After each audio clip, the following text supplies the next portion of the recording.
Hello friends, कैसे हैं आप लोग। आइए हम शुरू करते हैं स्टडी ट्रिक के माध्यम से एसएससी में आए पिछले वर्षों के पीवाईक्यू। जितने भी पीवाईक्यू आए हैं हम उनको धीरे धीरे एक एक करके क्रम से सॉल्व करेंगे। तो चलिए शुरू करते हैं। नंबर 1 है पहला, सिंधु घाटी सभ्यता विश्व की सबसे प्राचीन नगर सभ्यताओं में से एक थी। इसको आप याद रखेंगे। सिंधु घाटी सभ्यता विश्व की सबसे प्राचीन नगर सभ्यताओं में से एक थी। और इससे जुड़े एक दो फैक्ट बताता हुआ चलूँगा मैं आपको। इसके जो नगर थे, एक था हड़प्पा, आपको पता ही होगा, आप तैयारी कर रहे होंगे, आपको पता होगा। एक हड़प्पा था और दूसरा था बड़ा मोहनजोदारो।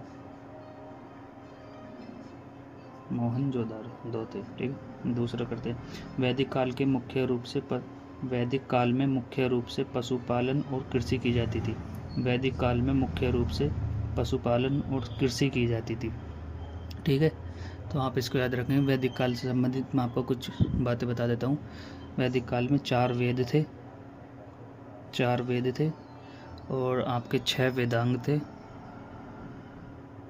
4 वेद, 6 वेदांग और 108 उपनिषद थे।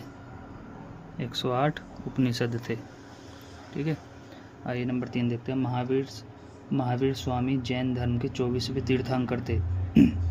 महावीर स्वामी जैन धर्म के 24वें तीर्थंकर थे। ये तो आपको पता ही होगा कि 24वें तीर्थंकर थे जैन धर्म के। और देखिए वीर हैं ये वीर, तो इनका जो प्रतीक चिन्ह था वो था सिंह, शेर।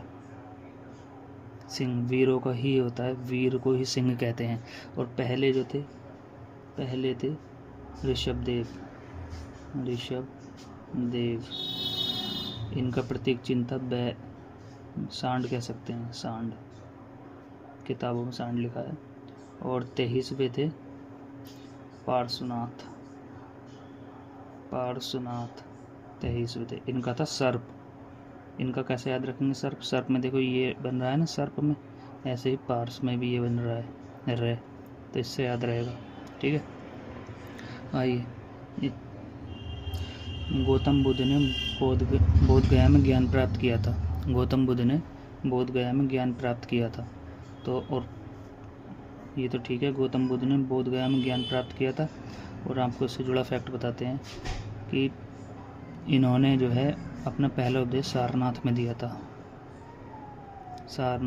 था। वो भी पाली भाषा में, पाली इनकी भाषा थी, सारनाथ में इन्होंने उपदेश दिया था। नंबर 5, चंद्रगुप्त मौर्य ने मौर्य साम्राज्य की स्थापना की थी। चंद्रगुप्त मौर्य ने की थी, ध्यान रखना, चंद्रगुप्त मौर्य ने मौर्य साम्राज्य की स्थापना की थी। अच्छा, तो चंद्रगुप्त मौर्य इसका पुत्र था बिंदुसार।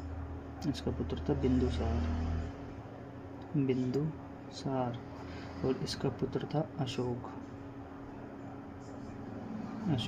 और इसका अंतिम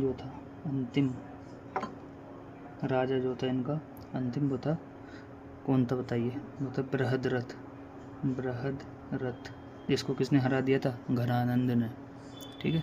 आइए नंबर 6 पे है, अशोक कलिंग युद्ध के बाद बौद्ध धर्म की ओर अग्रसर हो गया था। कलिंग युद्ध से दुखी होकर वो बौद्ध धर्म की ओर अग्रसर हो गया था। और अशोक की राजधानी क्या थी? बताइए कमेंट में। अशोक की राजधानी वो थी तौसली। ये भी एसएससी में पूछा गया सवाल है, प्रश्न आपका, तौसली। नालंदा विश्वविद्यालय की स्थापना गुप्त काल में हुई थी। किसने करी थी? ये करी थी कुमार गुप्त ने करी थी। कब करी थी? 5वीं शताब्दी में, ठीक है, याद रहेगा, 5वीं शताब्दी में। और अगर एग्जैक्ट टाइम पूछ ले तो 427 ईस्वी में।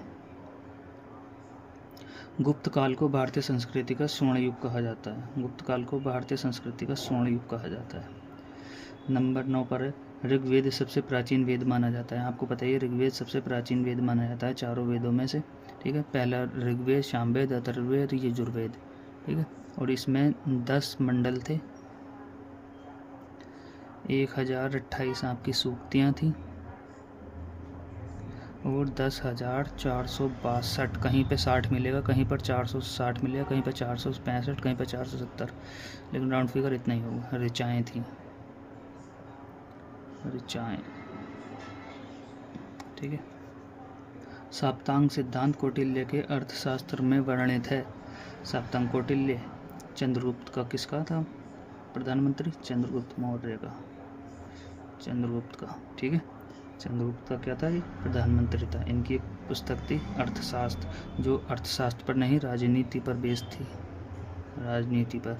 और आप ये बताइए, आपको कमेंट में इस सवाल का आंसर देना है कि जो कौटिल्य थे, ये इनका एक नाम विष्णुगुप्त भी था, तो ये जो है चंद्रगुप्त से पहले किसके दरबार में रहते थे? चंद्रगुप्त से पहले किसके दरबार में थे? Thank you. आपको हमारी वीडियो पसंद आई हो तो लाइक करें, शेयर करें, सब्सक्राइब करें।